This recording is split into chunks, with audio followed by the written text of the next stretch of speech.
네, 반갑습니다. 이승준 회계사입니다. 반갑습니다. 자, 저희 오늘은 여기 나와 있는 이 책을 정리해 보도록 하겠습니다. 이 연습서고 객관식으로 구성되어 있습니다. 책에 대한 소개 말씀을 잠깐 드리면 이 교재는 세 가지 파트로 구성되어 있습니다. 첫 번째는 여러분들 기본서 공부하셨었던 내용 중에 중요하다고 생각하는 것들을 필수 문제로 정리해 놨습니다. 그래서 필수 문제를 푸시면 기본서 가지고 계시는 기본서의 내용 중에 상당한 부분이 리뷰가 되실 겁니다. 그래서 필수 문제 한 파트, 그 다음 두 번째는 이제 객관식을 풀어볼 수 있는 실전 문제가 있습니다. 그래서 이 실전 문제가 필수 문제로 구분되어 있던 큰 주제별로 제가 만들어 놨으니까 풀어보시면 될 것 같고, 참고로 필수 문제가 아니고 실전 문제는 제가 만든 문제도 있고요. 저희 다른 시험의 기출 문제 가지고 응용한 것들이 거의 대다수입니다. 그래서 뭐 관세사, 그다음 감정평가사, 그다음 뭐 경우에 따라서 세무사, 뭐 이런 식으로 타 시험에서 기출된 것들을 묶어서 주제별로 묶어놓은 겁니다. 그래서 그게 이제 실전 문제다라고 생각하시면 되겠고, 그 실전 문제가 다 끝나고 나면 2014년도부터 계리사에서 기출된 문제들, 그것들을 최신 버전인 20년도까지 묶어놓은 게 기출 문제입니다. 그렇게 세 가지를 저희가 구분해서 제가 책을 만든 거니까 이 책을 한 5번 본다라고 생각하시면 좋겠습니다. 알겠죠? 말씀드릴 게 하나 있는데, 저희가 이 교재를 3번 보면 한 번 보는 거랑 3번 보는 거랑 점수는 그렇게 큰 차이가 없을 거예요. 이 얘기를 왜 말씀드리냐면, 고득점을 받으시려면 최소 3번 이상은 보셔야 됩니다. 그래서 1회독, 2회독, 3회독은 큰 점수의 상승이 없지만 4회독부터는 일반적으로 큰 폭의 상승이 나타납니다. 그래서 어차피 시간 투입을 하실 거면 적어도 4번 이상은 보셔야 됩니다. 알겠죠? 그렇게 제가 요구하는 이유는 일단 고득점도 목적이고, 두 번째는 여러분들 보험 수학이랑 같이 보시죠. 보험 수학과 회계학을 같이 볼 때 그 초시생들, 그러니까 시험 경험이 전무한 친구들이 공통적으로 토로하는 어려움이 시간이 많이 부족하다. 그러니까 수학도 풀이 시간이 많이 필요하고 회계도 풀이 시간이 적게 필요한 게 아니거든요. 가장 풀이 시간이 부족한 두 과목을 묶어 놓으니까 상대적으로 더 부족해요. 예를 들어서 저희가 만약에 법이랑 회계랑 묶이고 또 다른 법이랑 수학이랑 묶였으면 상대적으로 여유 있었을 거예요. 근데 저희는 상대적으로 회계랑 수학이랑 같이 묶어 놓으니까 가장 빡센 것들 2개가 묶인 거란 말이에요. 근데 수학보다는 회계가 조금 더 풀이의 수월함을 요할 수가 있어요. 정형화되어 있기 때문에. 그래서 회계를 조금 더 열심히 하실 때 상대적으로 여유 있는 시간을 확보할 수 있고, 그 결과 수학의 명과라든지 상대적으로 어느 정도의 안정적인 점수를 받을 수 있다라는 취지에서 회계 공부가 수학 점수랑 연결되어 있다는 사실을 알아두시면 좋겠습니다. 알겠죠? 그런 의미에서 회계에 대한 투입량을 5번 정도는 해두십시오. 되셨죠? 네. 그래서 그게 이제 제 마무리 단계에서 당부사항입니다. 그렇게 정리해 두시면 좋겠습니다. 자, 그러면 본 수업을 들어가기 전에 자, 일단 우리 2가지 정도의 내용을 말씀드리고 진행을 하도록 할게요. 첫 번째는 우리 재무제표에 대한 얘기를 좀 하고 들어갈게요.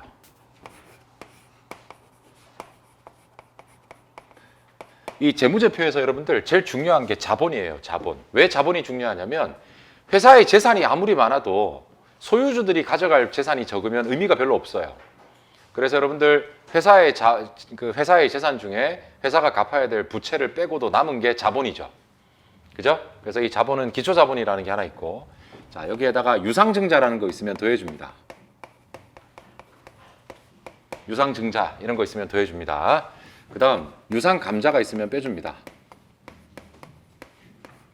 이거 빼주고, 그 다음에 회사가 자기 주식이라는 걸 살 수 있어요. 자기 주식을 취득하면 자본이 줄어듭니다. 그리고 자기 주식이라는 걸 되팔면 자본이 늘어납니다.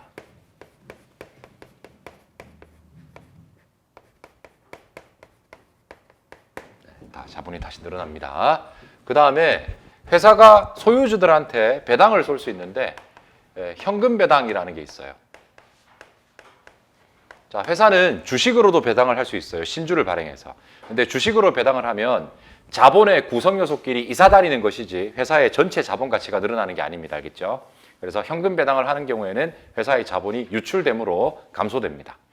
자, 그 다음에 여기까지만 하면 결국 회사를 만든 소유주가 자기 돈을 냈다가 자기 돈을 가져가는 거기 때문에 돈을 버는 게 아니거든요. 그래서 여기에다가 포괄이익이라는 게 있어요. 포괄이익이라는 게 있어요. 이게 이제 성과입니다. 성과. 그래서 포괄이익을 더해주면 뭐가 나오냐? 기말의 자본이 나옵니다. 알겠죠? 여러분들 이 공식이 나중에 저희가 자본 파트에서 아주 유용하게 사용되는 공식이에요. 그래서 오늘 포스트잇에다가 적어놓고 이 공식 시간 날 때마다 무조건 외웁니다. 저는 무조건 외우고 있거든요. 맨 처음에 어디에서 출발하고 있죠? 기초자본에서 출발해서 그 다음에 유상증자를 더해주고 유상감자를 빼주고, 만약에 시험에서 무상감자 이런 말이 나오면 건드리면 안 됩니다. 유상증자, 유상감자 빼주고, 자기 주식 취득한 걸 빼주고, 자기 주식을 처분하면 다시 더해주고, 현금 배당으로 쏜 거 있으면 빼주고, 포괄이익이라는 게 있으면 더해주면 됩니다. 그렇게 했을 때 기말자본이 나와요. 그래서 출발점은 여기, 그 다음에 기말자본, 종착역은 여기예요. 자, 그래서 제가 숫자를 한번 드려볼게요. 예를 들어서 어떤 회사가 유상증자를 2,000원 했대요. 2,000원 했고 유상감자는 올해 없었대요. 그리고 자기 주식을 500원어치 샀대요. 그리고 그 500원 구입한 것 중에 다시 300원어치를 되팔았대요. 300원이 늘어나고 그 다음에 배당으로 200원을 쌌답니다. 자, 그럼 여기까지 하면 돼요. 그리고 기초 자본이 10,000원 정도 있었다고 할게요.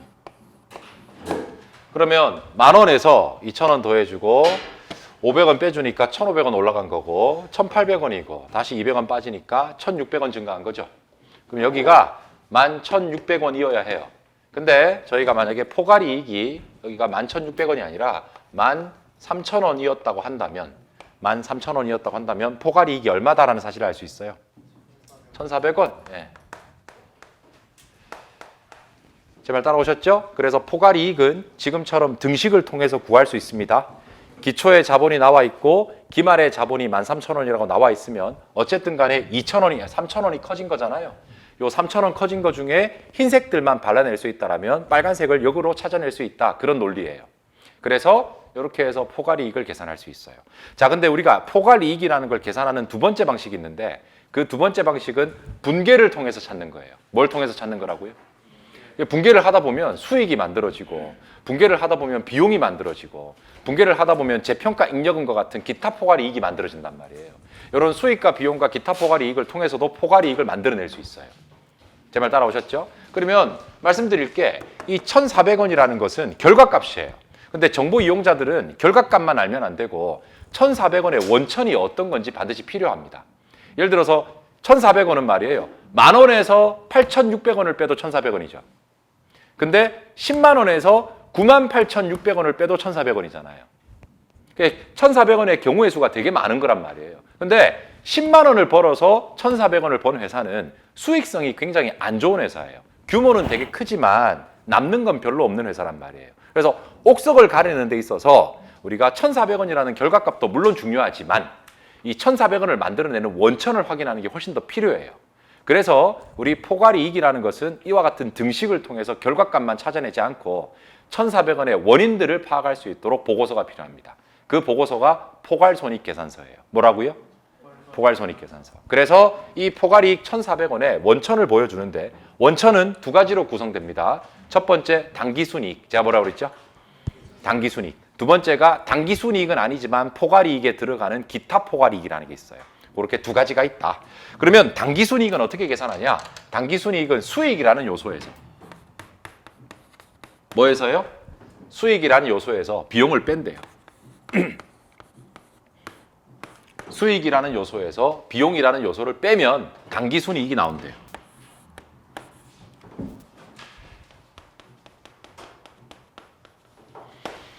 요거 하나 나오고 그 다음에 당기순이익에다가 기타 포괄이익이라는 걸 더해준대요.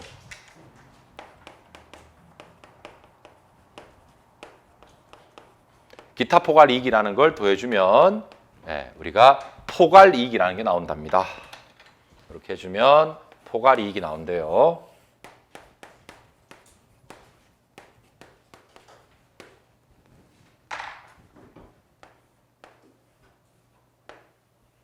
제 말 따라오셨어요? 그래서 이렇게 해서 계산하면 1,400원이 나온대요. 이해되셨죠? 네. 그래서 1,400원의 변동 원인을 나타내주는 보고서가 필요하다. 1,400원의 변동 원인을 나타내주는 보고서가 필요하다. 1,400원의 변동 원인을 나타내주는 보고서가 필요하다. 자, 이 보고서 이름을 뭐라고 부른다고요? 포괄 손익계산서. 뭐 포괄 이익계산서라고 돼요. 근데 이제 회사가 마이너스 성과도 존재할 수 있으니까 포괄 손익이라고 부릅니다. 그래서 포괄 손익계산서 이렇게 불러요.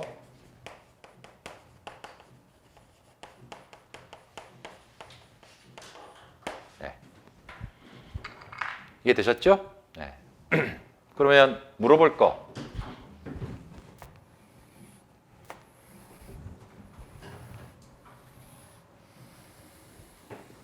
이거는 얼마죠? 3,000원. 얘를 자본 변동표. 뭐라고 부른다고요? 자본 변동표.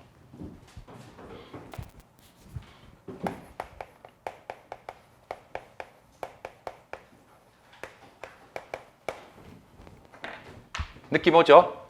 질문. 예. 예. 두 개의 보고서에 다 들어가 있죠. 포괄손익계산서에도 들어가 있죠. 어디에도 들어가요?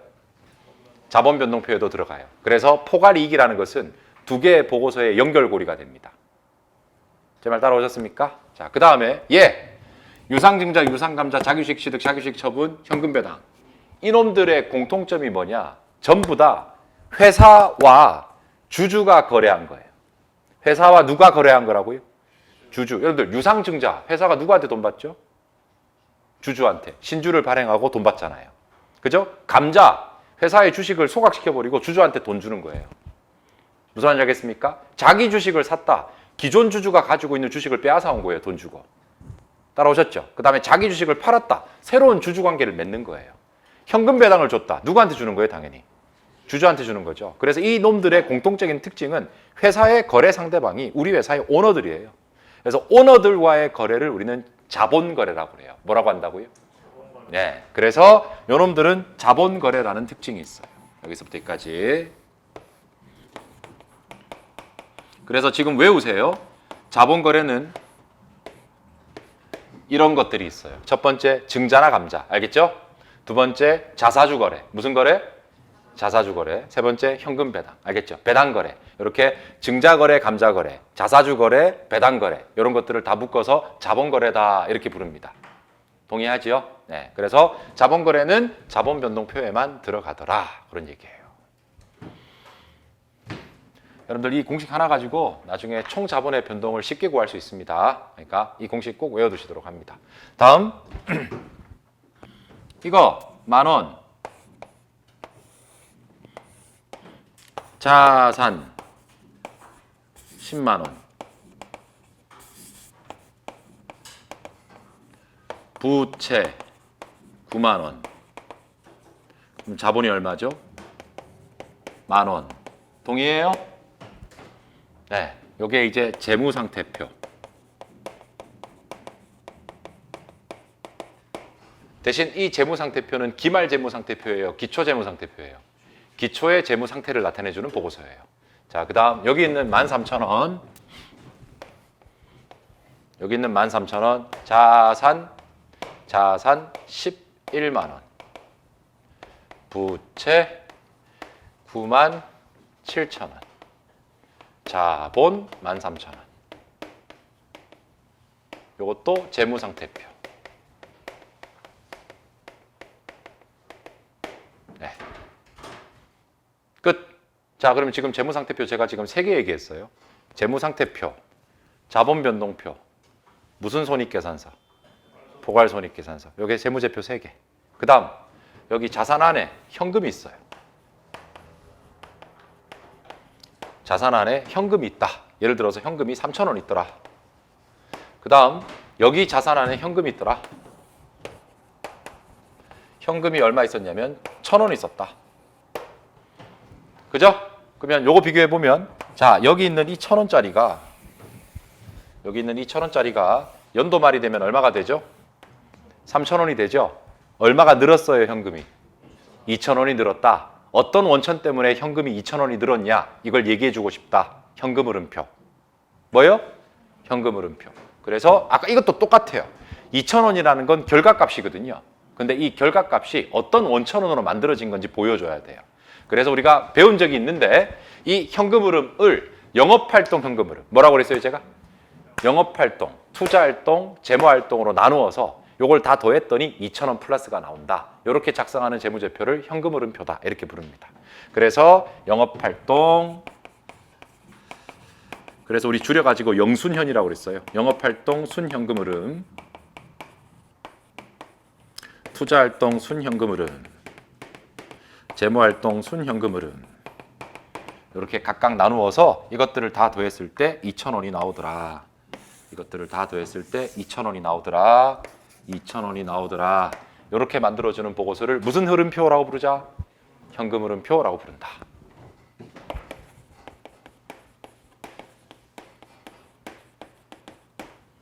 제 말 알겠죠? 그래서 지금 재무제표의 연결고리를 설명드린 거예요. 그럼 물어볼 거 있어요. 기초재무상태표와 기말재무상태표의 연결고리가 필요해요. 3개가 있어야 돼요.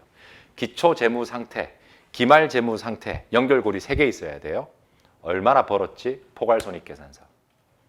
자본은 얼마나 바뀌었지? 자본변동표. 현금은 왜 바뀌었지? 무슨 흐름표? 그래요. 그래서 재무상태표의 2개의 변동 원인을 디테일하게 나타내주는 보고서가 3개가 필요하고 그 세 놈이 얼마 벌었지? 포괄손익계산서. 돈은 어떻게 됐지? 현금 흐름표. 그럼 우리 회사의 자본은 얼마나 바뀌었지? 무슨 변동표? 알겠죠? 여기까지를 재무제표라고 그래요. 그래서 재무제표 몇 개 있어요? 4개.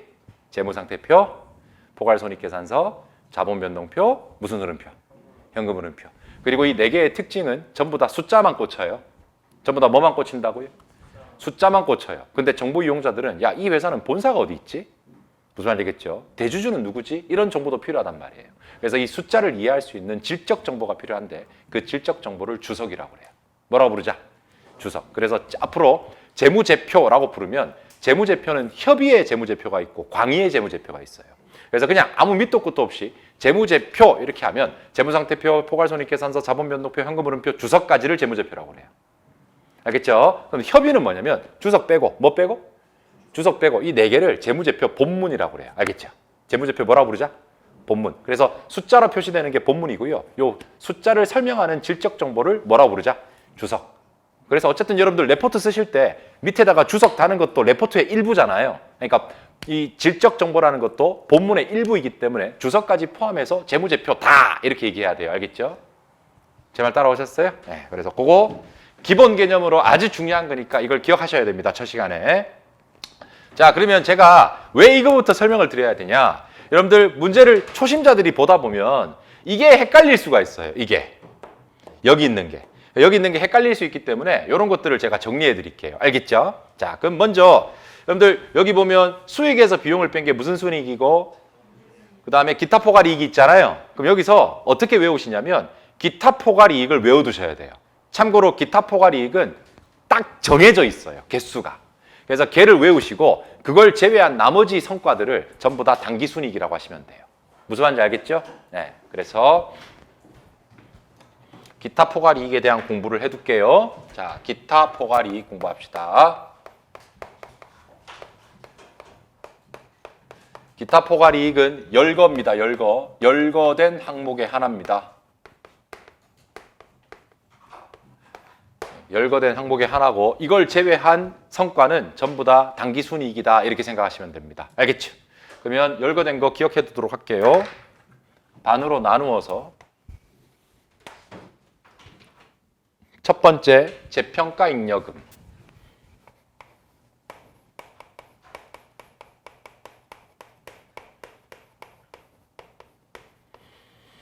앞으로 재평가 잉여금 이런 말 나오면 전부 다 기타 포괄 이익입니다.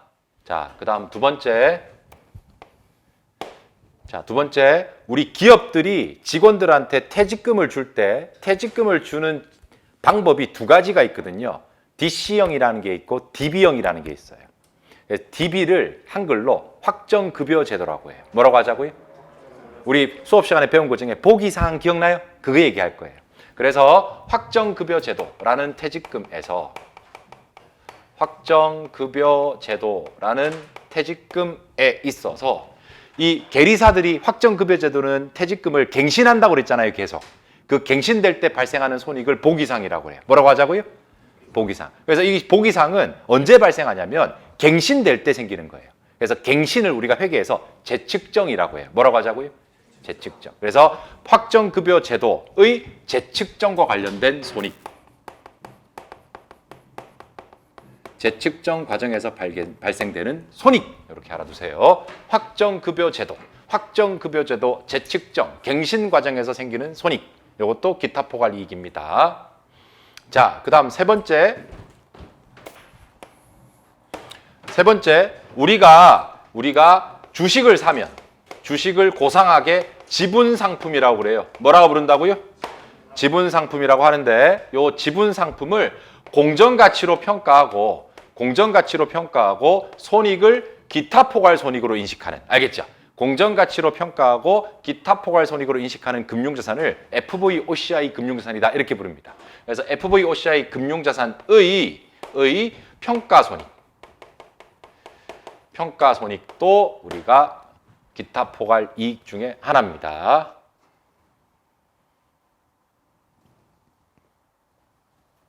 제 말 따라오셨죠? 네. 그 다음에 네 번째는 보고 들은 적이 한 번도 없지만 필기만 해둡니다. 네. 금융부채 중 FVPL 금융부채 중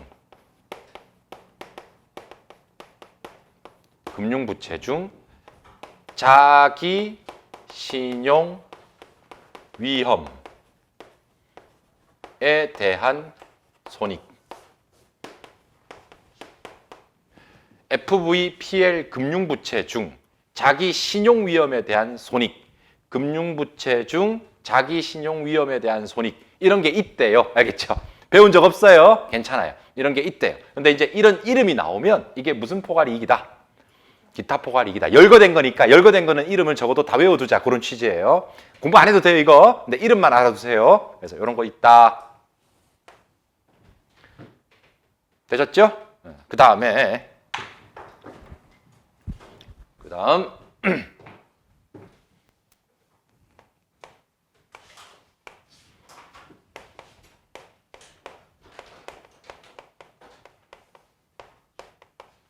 해외 사업장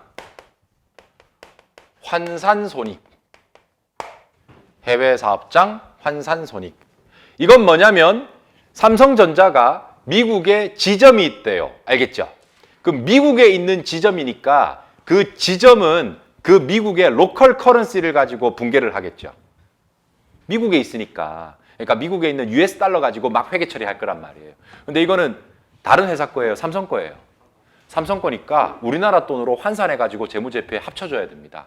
그럼 우리나라 돈으로 환산할 때 환율 가지고 하겠죠. 응? 그래서 그 적용하는 환율에 편차가 존재할 수 있어요. 그래서 손익이 생길 수 있다. 그래서 그런 것들을 해외에 있는 사업장에서 생긴 환산 손익이다라고 부르고 이것도 기타 포괄 이익이래요. 배운 적 없어요. 제목만 기억해 두세요. 알겠죠? 해외 사업장 블라블라블라.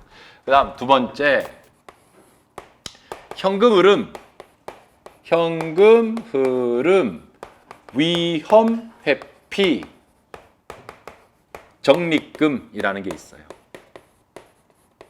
현금 흐름 위험 회피 적립금이라는 게 있어요. 그래서 우리가 통상적으로 위험 회피라는 것은 파생 상품 가지고 하는 거예요.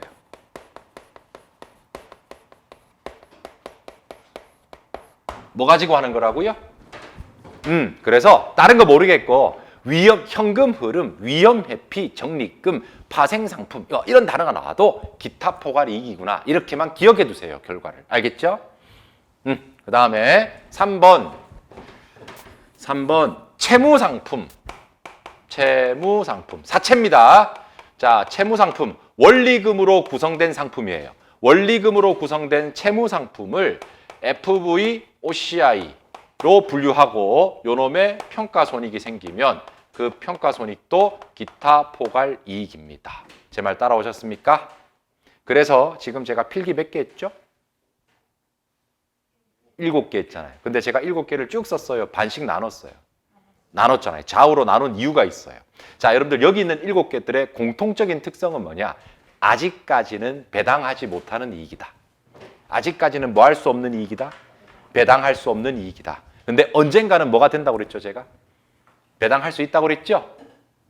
언젠가는 배당할 수 있어요. 그래서 언젠가는 배당할 수 있기 때문에 그 배당할 수 있는 시점에 실현시키는 과정이 필요해요. 무슨 시키는 과정이 필요하다? 실현. 알겠죠? 그래서 좌와 우에 있는 기타 포괄 이익들의 실현 방법이 서로 달라요. 알겠죠? 그래서 왼쪽에 있는 내놈 하나, 둘, 셋, 넷. 요 내놈은 이익잉여금이라는 자본으로 바로 보내줘서 실현시켜요. 알겠죠? 내놈은 어디로 바로 보내준다? 이익잉여금으로 바로 보내준다. 그 다음에 오른쪽에 있는 새놈은 수익으로 바로 보내줘요. 어디로 보내준다? 수익으로. 그래서 여러분들 입장에서 오른쪽에 있는 건 실현되면 당기순이익이 바뀌어요. 뭐가 바뀐다고요? 당기순이익이 바뀌어요. 실현될 때. 알겠죠? 수익으로 가는 거니까. 근데 얘는 수익으로 가요. 이익잉여금이라는 자본으로 간다고 그랬어요. 자본으로 가니까 보내더라도 당기순이익은 안 바뀌어요. 응? 그래서 실현시키는 방법이 크게 두 개인데 하나는 이익잉여금으로 바꾸는 방법.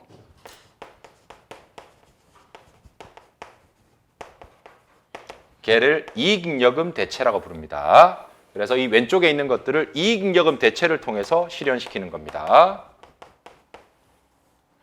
알겠죠? 그 다음 오른쪽에 있는 것들은 수익이나 비용으로 바꿔주는 겁니다. 그래서 수익이나 비용으로 바꾸는 것을 당기순이익으로 대체한다. 이렇게 부릅니다. 알겠죠? 그래서 당기순이익으로 대체한다. 당기순이익으로 재분류한다. 이렇게 부릅니다. 당기순이익으로 재분류한다. 당기순이익은 당기순이익과 동의어입니다. 알겠죠? 그래서 당기순이익으로 재분류하고 참고로 당기순이익으로 재분류한다라는 것을 회계 기준에서 영어로 얘기해요. 리사이클이라고 해요. 뭐라고 하자고요? 분류를 다시 수정한다. 그런 얘기예요. 그래서 이놈을 특별히 리사이클이다. 이렇게 알아두시면 되겠습니다. 그래서 여기 있는 새 놈들을 리사이클 항목 이렇게 부릅니다. 알겠죠? 그래서 리사이클 항목, 그렇지 않은 항목 이렇게 나옵니다. 이거 여러분들 무조건 출제되니까 외워두세요. 알겠죠? 무조건 나오니까 7개 외워두세요. 이게 어떻게 나오겠어요? 이렇게 나오지 뭐. 별거 없어요.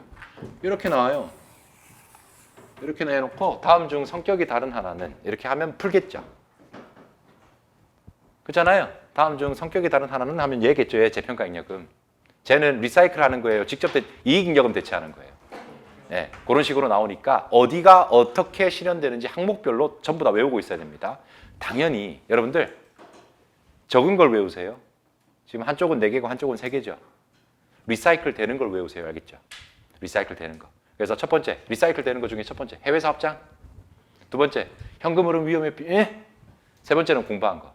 채무 상품 중 FV OCI. 알겠죠? 그래서 여러분들이 계산형 문제로 대비하는 건 동그라미 3번밖에 없어요.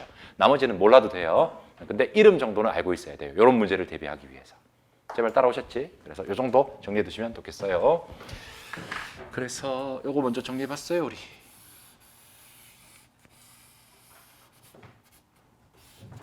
어차피 지울 거니까.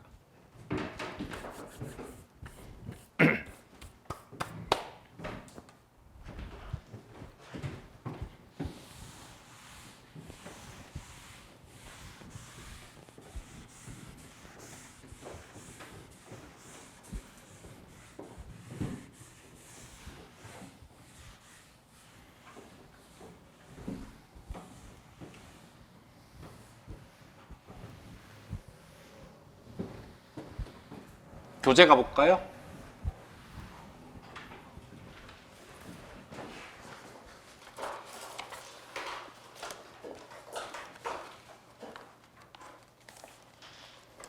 자, 먼저 필수 문제 1번입니다. 페이지 3페이지입니다.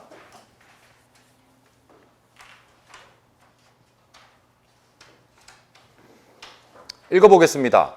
다음은 주식회사 두승의 상품 재고와 관련된 5월달 한 달 동안의 기록 내역인데 상품의 단위당 판매 가격은 200원입니다. 판매 가격은. 그리고 각 물음에 답하라고 되어 있습니다. 첫 번째 5월 1일부터 시작해서 5월 25일까지 매입한 수량과 단가, 매출한 수량이 지금 자료에서 나와 있습니다. 1번 문제 두승이라는 회사의 월 매출이 얼마냐 이렇게 물어봤습니다. 뭐 물어봤어요? 매출 물어봤죠. 매출. 자, 매출은 여러분들 먼저 판매된 수량을 찾아야 됩니다. 알겠죠?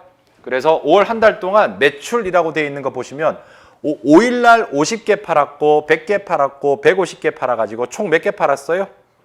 300개 팔았죠. 근데 이 회사의 가격 정책이 200원으로 변화가 없으니까 그냥 300개 곱하기 200원 하시면 되겠죠. 제 말 따라오셨죠? 네, 그래서 300개 곱하기 200원 하면 이 회사의 매출이 6만 원 나옵니다. 제 말 따라오셨습니까? 6만 원. 자, 근데 1번 문제 끄트머리에 보면 얼마인가 뒤에 보면 5월 한 달 동안 매출 애누리 보이십니까? 매출 애누리가 뭐냐? 가격 깎아준 거예요. 알겠죠? 그래서 매출 애누리 해준 게 있대요. 애누리 매출했지만 애누리 해준 거 있어요. 가격 할인해 준 거예요. 그게 얼마래요?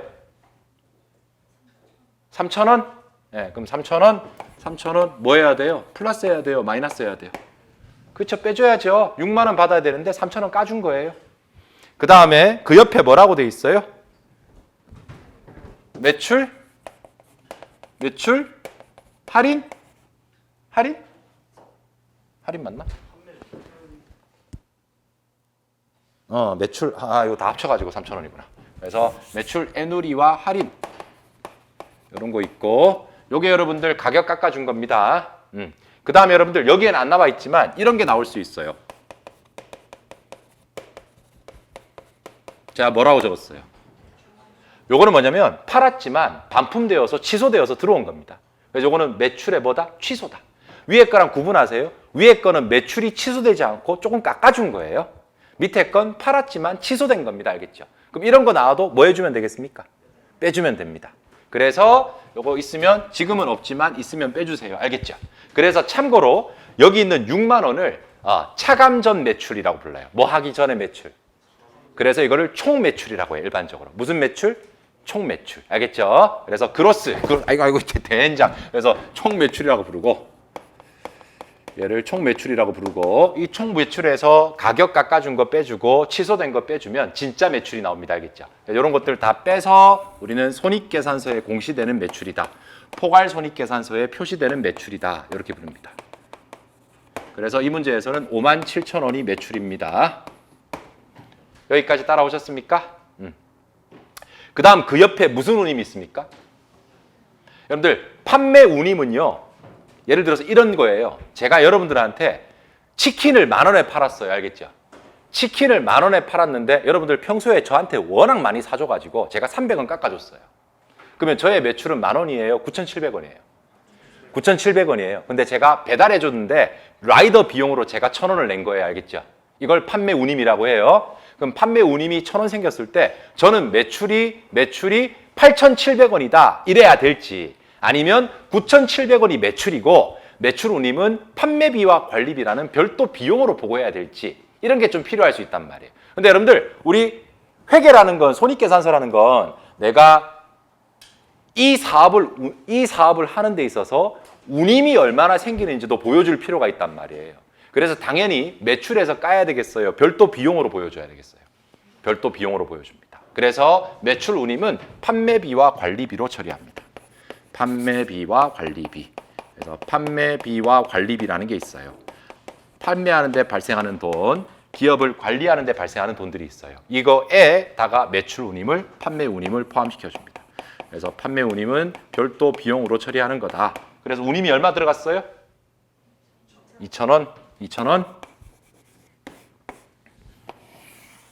자, 그러면 나한테 답해줘요. 이 회사의 매출은 얼마죠? 그렇지, 57,000원. 이 회사의 당기순이익은 얼마나 늘어요?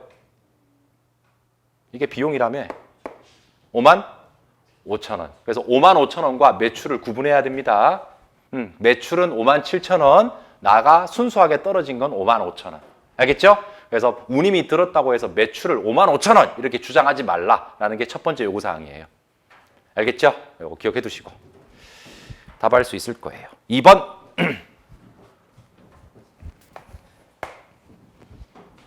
2번. 주 두승은 5월 말 재고 자산은 얼마입니까? 5월 말의 재고는 얼마냐? 이렇게 물어봤어요. 단 상품 재고의 관리는 계속기록법을 사용하며 단위 원가는 가중평균법을 적용한다. 자, 밑줄 칩니다. 계속기록법, 그 다음에 가중평균법, 법법, 거기 밑줄 칩니다. 참고로 계속기록법은 회계처리 방법, 가중평균법은 단위 원가를 결정하는 방법입니다. 그래서 회계처리 방법과 단위 원가 결정 방법 두 개를 엮었을 때 5월 말 재고가 얼마인지 물어본 겁니다. 제 말 따라오셨죠? 그럼 갑니다. 2번. 자, 전월 2월. 자, 전월 4월 달에서 안 팔리고 넘어온 게 몇 개죠? 100개. 요 놈은 하나당 얼마 주고 사왔던 거였어요? 100원. 그러면 총액으로 10,000원이 넘어온 거죠. 다음 5일. 5일. 자, 5일은 팔았죠? 팔았죠? 팔았으니까 나가버리는 거라고. 몇 개 나갔어요? 50개. 자, 그럼 질문 드려요. 봐봐. 50개 곱하기 200원. 50개 곱하기 200원 하면 그건 매출. 그건 뭐? 매출. 그럼 우리가 뭘 구해야 되냐? 매출을 구하는 거다. 재고자산이니까 매출원가 구하는 거다. 그러면 당연히 얼마짜리가 나가겠어요? 100원짜리가 나가겠죠. 그래서 50개 곱하기 100원 하면 5,000원이 매출원가입니다. 제 말 따라오셨습니까? 그래서 이 5,000원의 매출원가를 판매할 때 계속 기록하자. 그게 무슨 기록법? 계속 기록법. 실시간으로 계속 기록하자. 그게 계속 기록법. 이렇게 할 수밖에 없어요. 자, 그러면 여기까지 하면 남아있는 건 50개가 남아있고 당연히 100원짜리가 남아있고 재고가 5,000원만큼 5일 현재 남아있는 겁니다. 알겠죠? 그래서 5일 현재 재고가 5,000원입니다. 됐어요? 그 상태에서 사왔죠? 몇 개 사왔어요? 10일 날 150개. 그래서 10일 날 150개 사왔어요. 자, 150개 사왔고 하나당 얼마 주고 사왔죠? 130원 주고 사왔어요. 따라서 총액으로는 19,500원입니다. 오케이. 그러면 10일 현재 이 회사가 갖고 있는 재고는 200개고. 그죠? 200개고. 이 회사 갖고 있는 거 몇 개? 200개. 질문 드려요. 200개. 100원짜리도 있고 얼마짜리도 있고. 그런데 구분해야 돼요. 서클하고 돼 있어요. 서클하고 돼 있죠. 만약에 선입선출하면 구분하셔야 됩니다. 근데 서클하고 그랬으니까 24,500원이라는 합계를 200개로 나누시면 되겠습니다. 동의하시겠죠? 그래서 24,500 나누기 200개 하시면 하나당 122.5호가 나옵니다. 122.5 이렇게 평균 단가가 나옵니다. 알겠죠? 자, 여러분들 이렇게 하라는 지시사항을 무슨 평균법이라고 부르자? 가중평균법이라고 부르고 이 평균은 5월 한 달 동안에 전체 동안에 평균한 거예요. 실시간 평균이에요. 이렇게 실시간으로 평균할 수밖에 없는 게 회사의 기록 방법이 계속 기록법이기 때문입니다. 알겠죠? 자, 그 다음에 이걸로 끝이에요. 또 팔았어요. 또 팔았죠. 15일 날. 15일 날 팔았네. 몇 개 팔았죠? 100개. 자, 100개는 당연히 122.5원짜리가 팔린 거예요, 이제. 그래서 12,250원이 매출원가가 되고 따라서 판매 직후 이 회사의 재고는 100개밖에 안 남았고 122.5원짜리가 남아있어서 12,250원이 재고로 남아있는 겁니다. 따라오셨죠? 자, 그 상태에서 또 사왔죠? 몇 개 사왔어요? 20일 날. 몇 개 사왔죠? 150개? 150개. 150개 사왔고 개당 얼마 주고 사온 거냐면 150원 주고 사와서 22,500원이 늘어나네요. 여기까지 따라왔죠? 그러면 여기까지 하면 이제 저는 칸이 없으니까 여기다가 적을게요. 여기까지 하고 자, 이제 20일자에 남아있는 개수는 이제 몇 개죠? 250개. 그리고 34,750원. 맞습니까? 그래서 34,750원을 다시 250개로 나누시면 개당 139가 나오네요. 여기까지 따라왔죠? 예. 평균이 어떻게 되었습니까? 122.5에서 한번 또 업데이트 되었죠. 그래서 이렇게 하는 걸 계속기록법의 평균이다. 이렇게 부릅니다. 자, 그 상태에서 또 있습니까? 아이고, 25일 날 팔았네. 25일 날 또 팔았어요. 몇 개 팔았어요? 150개 팔았고 당연히 139원짜리가 빠져나간 거예요. 그래서 150개 곱하기 139원 하시면 여기가 2850원이 나옵니다. 따라서 이제 25일 날 직후의 재고는 100개밖에 안 남았고 100개에 대해서 139원짜리가 평균 단가고, 그죠? 그래서 13,900원이 25일 직후의 재고입니다. 동의하십니까? 네? 그러면 그 다음에는 사건이 있어요? 그대로 가고 있어요? 그대로 가니까 5월 31일이 되겠죠. 5월 31일에는 이거하고 똑같은 게 있을 거란 말이에요, 이제. 그래서 5월 31일을 5월 말이라고 하고 5월 말 기말 재고 자산을 물어봤으니까 얼마가 재고로 남아있죠? 13,900원이 남아있다. 요거 계산해봐란 얘기예요. 제 말 따라오셨어요? 그럼 참고로 이 13,900원은 재고 자산인 거고, 그리고 괄호 친 것들에 있는 것들 2850원, 12,250원, 5,000원. 제가 지금 빨간색으로 밑줄 친 것들은 남아있는 거예요? 팔린 것들이에요? 그래서 저 빨간색을 무슨 원가? 매출원가. 질문, 매출원가를 나중에 결산할 때 한 방에 구했어요? 실시간으로 구했어요? 계속기록법. 알겠죠? 그렇게 정리. 그래서 그거 찾아내시면 돼요. 그 다음 3번. 주 두승의 5월 말 재고는 또 물어봤는데 단 상품 재고의 관리는 밑줄 칩니다. 실사법. 무슨 법이요? 그리고 평균법도 밑줄. 자, 이제는 실사법과 평균법에 따라서 구하는 겁니다.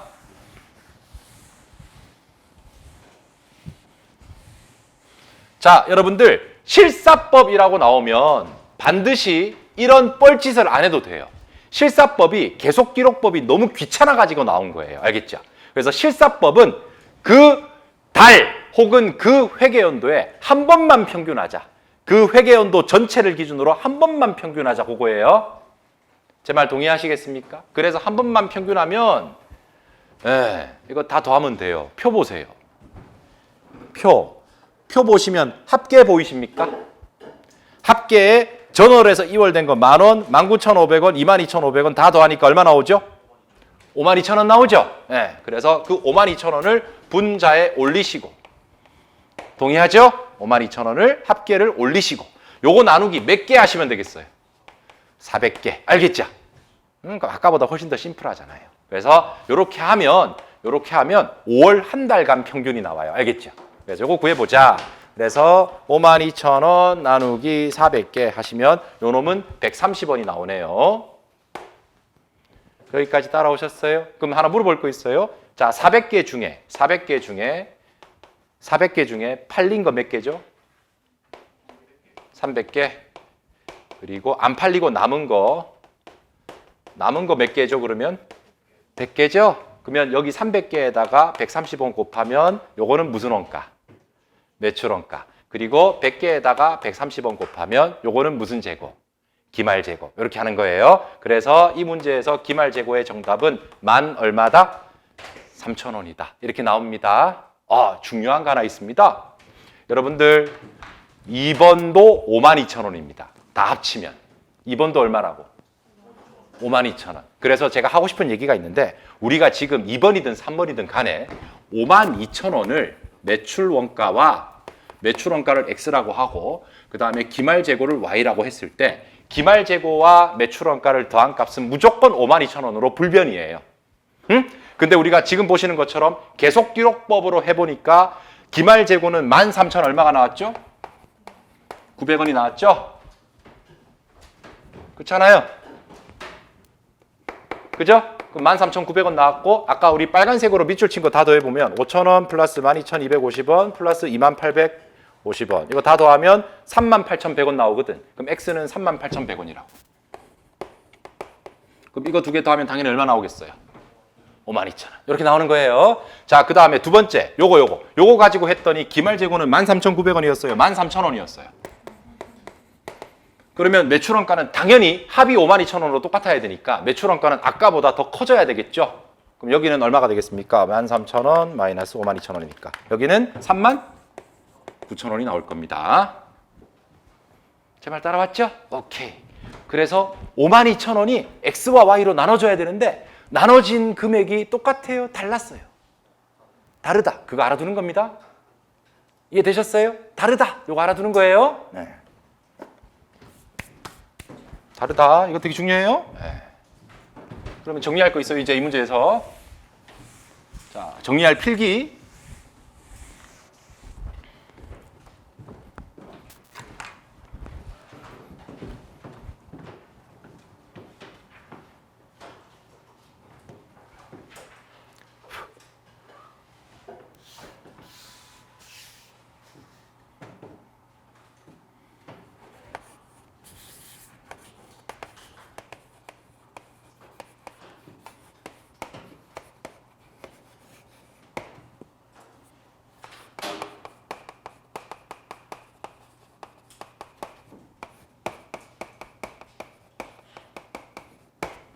제발 따라오셨어요? 네. 자, 52,000원 일정하다.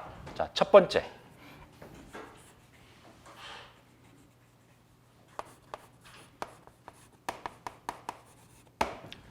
매출. 물어볼 거 있어. 2번에서도 매출은 57,000원. 2번도 매출은 얼마? 3번도 매출은 얼마? 여러분들 우리가 섞을 게 판매 단가를 섞었어요? 원가를 섞었어요? 원가를 섞었잖아요. 매출은 가중평균, 선입선출 이런 거에 영향을 받지 않아요. 무슨 말인지 알겠죠? 그래서 매출은 항상 똑같습니다. 비교할 만한 게 아니다. 그런데 잘 모르니까 적어준 거예요. 자, 그럼 갈게요. 이제 요거는 논외로 치고. 자, 첫 번째 기말재고. 기말재고부터 볼게요. 기말재고.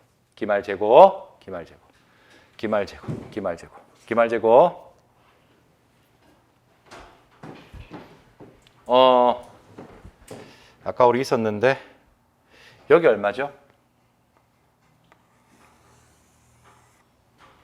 150원이죠. 내가 이제 이거 하고 싶어. 지금 보면 지난달에 구입했던 게 100원이고 그다음에 130원에 사왔고 150원에 사왔고 점점 가면 갈수록 구매 원가가 떨어지고 있어요. 올라가고 있어요. 올라가고 있죠. 그럼 여러분들 선입 선출은 100원짜리가 먼저 매출원가로 가요. 그리고 최근인 150원짜리가 기말에 남아 있어요.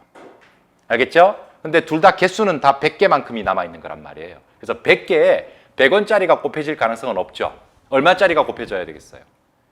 150원짜리가 곱해지는 게 선입선출이라고요. 그러면 선입선출은 100개라는 금액이 15,000원 나올 겁니다. 따라오셨습니까? 근데 여기 보시면 평균법은 15,000원 나왔어요. 13,900원 아니면 13,000원이었어요. 그죠? 그러니까 당연히 기말 재고가 제일 큰 놈은 누구겠어요? 선입선출이에요. 우리는 지금 52,000원을 X와 Y로 나누는데 선입선출로 나눴을 때 아니면 평균법으로 나눴을 때 금액이 X와 Y가 각각 다르다라는 거예요.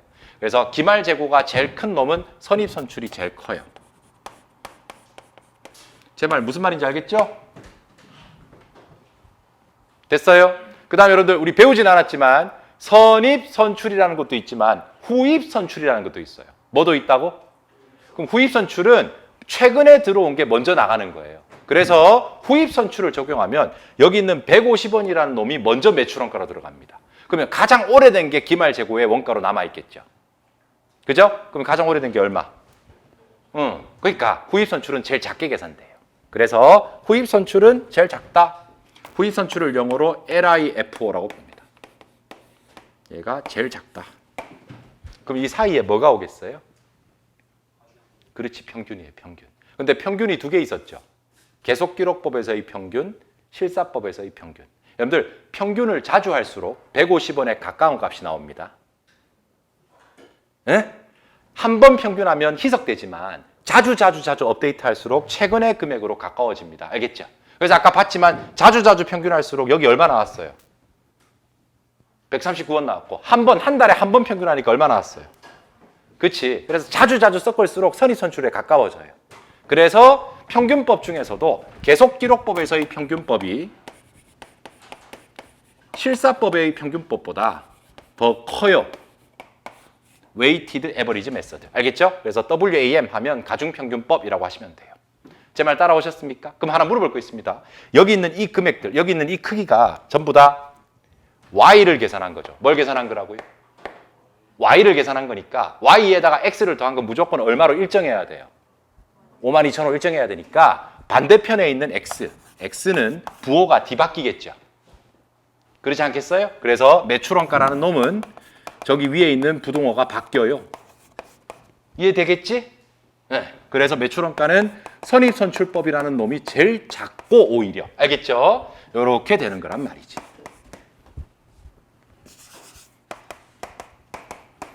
제 말 동의하십니까? 요 개념을 꼭 좀 알고 있어야 됩니다. 네. 왜 시험 문제는 이런 방법들에 대한 특징을 말로도 물어보기 때문에 이 결과치를 반드시 알아두셔야 됩니다. 알겠죠? 됐어요? 그 다음 마지막 질문. 이게 뭐야? 비용. 이게 뭐야? 수익. 그럼 수익에서 비용을 뺀 게 무슨 순이익이에요? 당기순이익이잖아, 그지? 그러면 당기순이익에서 매출은 제가 아까 전부 다 똑같다고 그랬죠? 그럼 매출은 5만 7천원으로 다 똑같은 상태에서 비용이 작으면 작을수록 무슨 순이익은 커지겠어요? 그렇죠. 그래서 만약에 시험 문제에서 당기순이익을 물어보면 이익을 물어보면 순이익을 물어보면 선입선출법일 때가 제일 크고요. 알겠죠? 비용이 제일 작으니까. 그리고 후입선출법이 제일 작고 평균법이 이렇게 사이에 오는 겁니다. 여기까지 따라오셨습니까? 네. 그 다음 여러분들 정확하게 설명드리면 얘는 당기순이익이 아니고 세전이익이라는 겁니다. 세금 내기 전의 이익이다. 이렇게 표현하는 게 정확해요. 알겠죠? 그 다음 마지막으로 자, 이익이에요. 이게 이익인데 이익이 크면 클수록 세금을 많이 내야 돼요. 알겠죠? 이익이 크면 클수록 세금 어때야 된다고? 많이 내야 돼. 그래서 우리가 세금, 텍스, 법인세. 이 법인세는 이익이 클수록 세금을 많이 내야 돼요. 알겠죠? 그래서 세금의 크기도 이렇게 되는 거예요. 선입선출법일 때 세금이 제일 크고 이렇게 되는 거란 말이야. 제 말 따라오셨죠? 됐어요? 그 다음 이제 마지막이에요. 여기 얼마예요? 52,000원. 제가 그냥 간단하게 할게. 우리 팔아가지고 돈 벌었지. 57,000원. 그리고 물건 사와야 되잖아. 얼마 쓴 거라고? 52,000원. 52,000원 중에 팔린 건 무슨 원가? 매출원가. 남아있는 건 기말재고. 그냥 우리 회사는 57,000원도 돈으로 들어왔고 구매한 52,000원도 돈으로 나갔다 갈게. 그럼 얼마 남니 돈이? 그쵸? 이익을 물어보는 게 아니라 돈 얘기하는 거야. 돈은 5,000원씩 남아있는 거라고 무조건. 근데 돈이 5,000원 남아있는데 세금도 돈으로 내야 되지. 뭐도 돈으로 내야 된다고? 세금 제일 많이 내는 놈이 누구였어요? 그렇지. 선입선출법. 그래서 물어보는 게 세금 내고도 남아있는 돈이 제일 큰 놈은 누구냐 이렇게 물어봐요. 이걸 세후현금이라고 해요. 뭐라고 부르자? 그래서 세후현금은 세금을 제일 적게 낸 놈이 많이 남아있을 거예요. 알겠죠? 그래서 마지막으로 세후현금도 비교할 수 있어야 돼요. 세후현금. 세금 내고 남아있는 현금이다. 그래서 세금 내고 남아있는 현금은 선입선출법이 세금을 제일 많이 내기 때문에 제일 적은 돈이 남아있을 거예요. 알겠죠? 이렇게 빠빠 이렇게 부등호 기억해 두시면 돼요. 여기까지 따라오셨어요? 봐봐. 1번, 2번, 3번, 4번. 다음 중 틀린 설명은, 다음 중 옳은 설명은 가능하겠죠? 그래서 이 보기가 시험에 나올 가능성이 아주 높아요. 그리고 참고로 세후현금은 우리 시험에 나올 가능성이 많지는 않아요. 알겠죠? 그래서 여러분들 반드시 1, 2, 3, 4를 기억해 둡니다. 제가 필기 대충 한 게 아니라 출발점을 기말재고부터 끌고 가세요. 반드시. 무슨 재고부터? 기말재고 결정되면 반대로 뒤집으시면 돼요. 매출원가는. 알겠죠? 매출원가 반대로 뒤집어지면 이익도 계산할 수 있어요. 여러분들이. 이익 계산하면 세금도 누가 많이 나오는지 역산할 수 있단 말이에요. 그러니까 이 순서대로 기억하시면 좋겠습니다. 동의하시겠습니까? 넘어가도 되겠죠? 네, 그래서 이거 꼭 알아둡니다.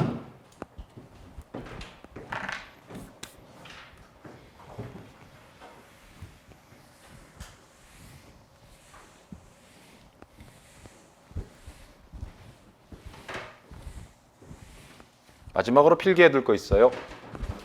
쫙 나와 있는데, 자, 이거 중에서 LIFO, 후입선출법.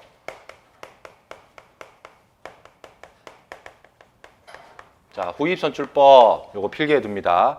국제회계 기준 아니다. 이렇게 알겠죠? 국제회계 기준에서 허용하는 방법이다. 이거 가지고 하면 안 된다. 안 된다. 알겠죠? 그래서 IFRS에서 후입선출법은 허용하지 않습니다. IFRS 아니다. 넌 IFRS다. 넌 IFRS다. 이렇게. 후입선출법은 국제회계 기준에서 허용하는 방법들 중에서 탈락된 거다. 이렇게 알아둡니다. 여기까지 정리. 자, 그 다음. 자, 내려가셔서 이제 4번 무슨 선출법 물어봤죠? 선입선출법 물어봤습니다. 아이고 이제 쉽다. 4번 물어볼 거 있어요. 5월 30일 날 몇 개 남아 있어요? 100개. 그죠? 선입선출법은 층을 관리해 와야 되거든. 근데 아까도 봤지만 선입된 게 선출되는 거니까 100개에 남아있는 건 최근에 구입한 단가만 남아있어요. 그죠? 그래서 최근에 구입한 단가가 며칠자에 사온 거였어요? 20일. 20일에 몇 개 사왔어요? 150개. 충분하죠? 150개 중에서 100개가 남은 거예요. 알겠죠? 그래서 100원 곱하시면 됩니다. 150원 곱하시면 됩니다. 그래서 15,000원이 선입선출법에서의 기말재고입니다. 아시겠죠? 그래서 이제 느낌 빠고잖아. 선입선출법 하니까 52,000원 중에서 기말재고가 얼마가 돼? 15,000원. 가중평균법 하니까 13,900원. 또 가중평균법 하니까 13,000원. Y에 할당되는 금액이 다르지. 그러면 누구에 할당되는 금액도 다르다고. X에 할당되는 금액이 자연스럽게 다를 수밖에 없다. 왜? X, Y의 합은 항상 얼마여야 하니까. 52,000원. 그런 얘기예요. 그거를 이렇게 필기를 해둔 거예요. 알겠죠? 네, 그까지 정리. 그 다음 5번 두 승에 5월 말 장부상 재고자산은 15,000원이다. 실사해 보니까 80개이더라. 순실현 가능 가치는 120원이더라. 평가 손실과 감모 손실은 각각 얼마냐? 이렇게 물어봤어요. 자, 그러면 5번은 나중에 연습하겠지만 이거 물어본 거예요. 자, 잠깐 봐봐요. 자, 5월 31일 날 장부상 재고는 얼마예요? 15,000원. 15,000원은 100개 곱하기 150원이라고 문제에서 나와 있죠? 15,000원. 근데 날짜는 똑같아요. 5월 31일 날 창고의 문을 열고 실물을 확인해 보니까 몇 개밖에 안 남아 있어요? 80개. 그죠? 80개 곱하기 150원. 그래서 80개 곱하기 150원 하시면 요놈이 12,000원. 참고로 옛날에 다 배웠어요. 12,000원을 뭐라고 하냐? 실사재고. 뭐라고 부르자? 제 말 따라오셨죠? 자, 그러면 80개의 재고는 12,000원이 투자된 거예요. 얼마가 투자됐다고요? 그 100개에 12,000원이 투자된 상태인데 이거 팔아봐야 가치가 얼마밖에 안 된대. 거기 개당 얼마? 120원밖에 안 된대. 알겠지? 그럼 개당 120원 되니까 우리 이게 필요해요. 5월 31일에 남아있는 이 재고는 저가법이라는 방법으로 평가해야 돼요. 무슨 법? 저가법. 그럼 저가법은 80개를 평가하는데 80개에 대해서 민! 이렇게 하는 거예요. 큰 거, 작은 거. 작은 거. 하나는 투자된 돈 150원. 또 하나는 가치. 알겠죠? 150원과 가치 두 개 중에 큰 거, 작은 거? 작은 거. 알겠죠? 작은 거. 그래서 민 얼마가 나옵니까? 120원이 나오는 겁니다. 따라서 80개 곱하기 120원 하시면 여기가 9,600원. 이렇게 나와요. 자, 그래서 이 9,600원을 저가법 평가액 이렇게 부릅니다. 제 말 따라갔죠? 그럼 옛날에 우리가 배웠던 게 뭐냐? 첫 번째, 15,000원과 12,000원의 차이가 있다. 날짜는 똑같은데 이 차이는 수량이 부족했기 때문에 발생하는 거죠. 그래서 얼마 차이가 생겼습니까? 3,000원. 얘를 무슨 손실이라고 불러요? 감모 손실. 이렇게 부른다. 제 말 따라오셨죠? 그 다음에 12,000원과 9,600원의 편차가 생겼어요. 그죠? 그럼 이 편차는 얼마입니까? 2,400원. 이 2,400원을 뭐라 부르죠? 평가충당금. 무슨 충당금? 그렇게 부릅시다. 그래서 얘를 기말평가충당금이라고 부릅니다. 기말 평가 충당금이라고 부릅니다. 자, 그리고 그 5번 물음의 맨 마지막 거 읽어봐봐요. 기초 평가 충당금 있었대요, 없었대요? 없었으니까 기초 평가 충당금은 없어요. 그래서 기말 평가 충당금 2,400원에서 기초 평가 충당금 0원을 빼면 2,400원이 나오죠? 이 2,400원을 평가 손실이라고 해요. 무슨 손실? 평가 손실. 알겠죠? 그래서 요거를 평가 손실이라고 부른다.